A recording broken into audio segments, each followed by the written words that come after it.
Bon, on va essayer ici d'observer ce qui peut se produire lorsque quatre atomes distincts veulent former une molécule.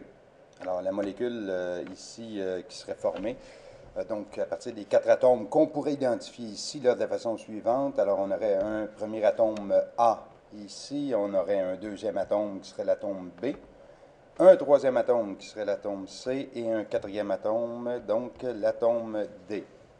Alors, relativement original ici.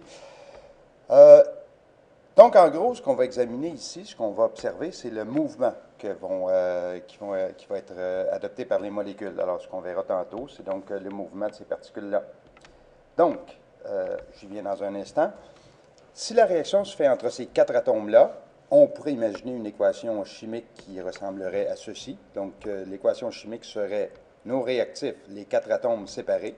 Alors, c'est-à-dire l'atome A plus l'atome B plus l'atome C plus l'atome D, qui va me donner ici là, la molécule de A, B, C, D. Donc, les quatre atomes réagissent ensemble pour me donner donc, la molécule complétée. Alors, la molécule de A, B, C, D. Sauf que si on regarde ce qui se produit, alors on reviendra à l'équation un petit peu plus tard. Donc, si on regarde ce qui se produit au niveau du mouvement, on s'aperçoit que, alors si on laisse aller ça un petit peu, les molécules, évidemment, se promènent non seulement en deux dimensions, mais en réalité en trois dimensions. Alors, d'essayer de penser, de s'imaginer que ces quatre atomes-là vont se rencontrer à un même moment, là, quand on sait que, bon, vous avez par exemple cette particule-là qui s'en va dans un sens quelconque, cette particule-là dans un autre sens, cette particule-là, on ne sait pas trop par où elle s'en va, et puis j'ai une quatrième particule qui est là. Alors, évidemment, le fait de se promener en deux dimensions, mais aussi en trois dimensions, le fait de penser qu'ils vont se rencontrer, donc, à un même moment, à un même moment, un même endroit. En plus de ça, ça prendrait une énergie suffisante, autrement dit l'énergie d'activation suffisante. On pourrait même ajouter ici l'orientation. Donc l'orientation que devraient avoir ces particules-là. Alors, c'est à peu près impossible de penser que ça va se produire comme ça. Donc, une rencontre simultanée, on pourrait y mettre une croix dessus entre les quatre atomes qui sont là. Donc, qu'est-ce qu'on va imaginer en termes de réaction?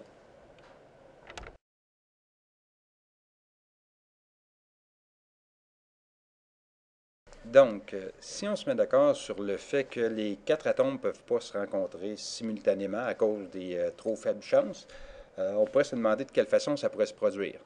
Alors, si on jette un coup d'œil ici, encore une fois, à quelques petits mouvements des particules.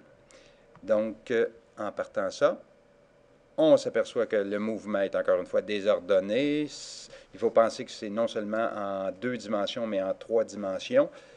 Donc, il y a certaines collisions qui sont produites, mais une première collision ici qui vient de se produire et on s'aperçoit de quoi? On s'aperçoit qu'il y a une première particule qui a été formée. Alors, ce n'est pas la particule finale, sauf que c'est une particule qui se trouve à être la combinaison de mes deux premiers atomes, c'est-à-dire l'atome A et l'atome B.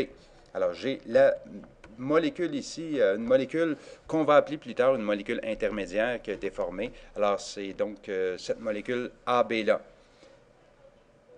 La réaction qu'on pourrait considérer pour cette première combinaison, ça serait la réaction suivante. Alors, la réaction, ça serait donc la réaction A plus B qui me donne la molécule AB. Donc, une première réaction. Maintenant, évidemment, la réaction va continuer, les molécules vont continuer à se déplacer, et là, on se met d'accord que c'est au départ des collisions entre deux particules qui sont beaucoup plus probables qu'une collision qui est pratiquement impossible entre quatre particules à la fois. Donc, on a déjà une première réaction, une première équation ici qui représente cette première réaction-là, qu'on va appeler une équation partielle. Alors, une équation comme ça qui représenterait seulement une partie d'une réaction, donc ce serait une équation partielle, parce qu'elle représente partiellement tout le phénomène, là, le phénomène entier. Bon, alors, si on continue à examiner ce que les molécules, ce que les atomes pourraient faire ensuite, alors on continue à regarder le mouvement, la particule qui a été formée continue à se promener et, à un moment donné, va rencontrer une troisième particule. Alors, la troisième particule qu'on a rencontrée, on imagine, par exemple, que ça se trouve être l'atome C.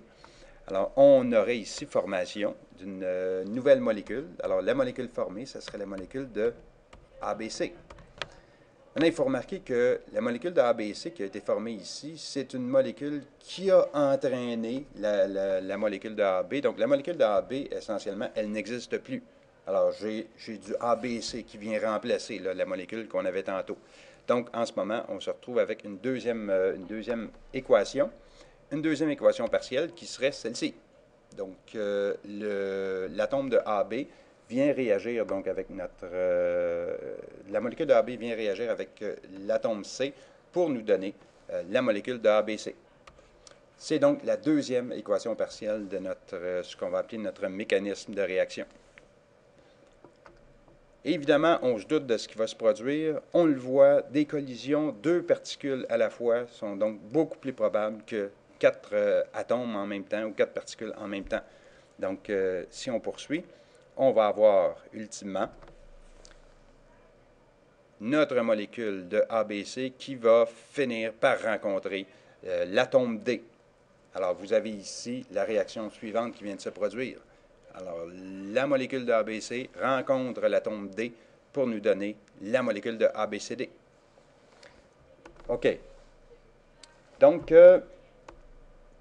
si on regarde les trois équations qui sont là, on va pouvoir les combiner pour nous donner une équation globale de la réaction.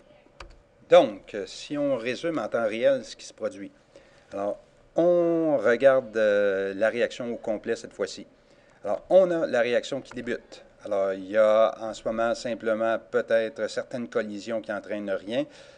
Une première collision entre A et B qui n'entraîne pas la formation d'une particule, mais voilà, une première molécule est formée. Alors, le A, le B vient de se rencontrer.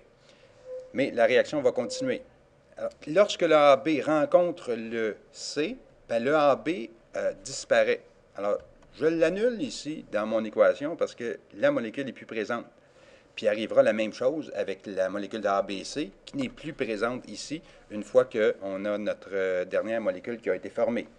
Donc, en ce moment, ce qu'on pourrait dire, c'est que vous avez uniquement la dernière molécule qui est la molécule de A, B, C, D. Et c'est comme ça qu'on peut, dans le fond, additionner les réactions. Donc, on va additionner les équations de la façon suivante. Alors, le A et le B réagissent ensemble pour donner la molécule intermédiaire de AB, qui va par la suite réagir à nouveau avec l'atome C. Donc, la molécule, c'est une molécule qui disparaît, que je ne retrouverai pas à la fin dans l'équation globale. Une fois que le ABC est formé, le ABC est formé, mais est réutilisé dans la troisième équation.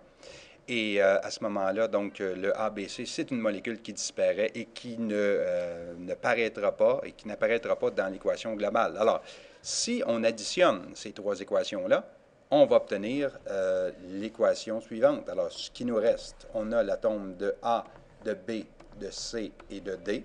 Alors, si on additionne les trois équations partielles, on va avoir donc le A, le B, plus le C, plus le D, et qui nous donne ici la molécule de ABCD. Donc, on voit que, dans le fond, l'équation qui est là, qui est notre équation globale, ne nous donne pas réellement la réalité de ce qui s'est passé. Alors, ce qui s'est passé, c'est trois étapes bien distinctes, et ces trois étapes bien distinctes-là, c'est ce qu'on appelle, dans le fond, le mécanisme de la réaction. Donc, ici, mécanisme de réaction. Alors, dans le fond, le mécanisme de réaction est défini comme étant l'ensemble des étapes de la réaction, c'est-à-dire comment la réaction a pu se produire. Alors, il y a des mécanismes qui sont extrêmement complexes, il y a des mécanismes qui sont beaucoup plus simples. Ici, évidemment, on a élaboré un mécanisme tout simplement là, par ordre alphabétique. Alors, c'était très original. Évidemment, il y en a qui se demandent est-ce que le mécanisme aurait pu être différent. Oui, j'aurais pu faire rencontrer l'atome A et B. A et B se rencontrent, et ensuite l'atome C et D se rencontrent, et ensuite les deux, le AB et le CD, forment la molécule finale. Ça aurait pu être un mécanisme différent qu'on aurait pu considérer ici.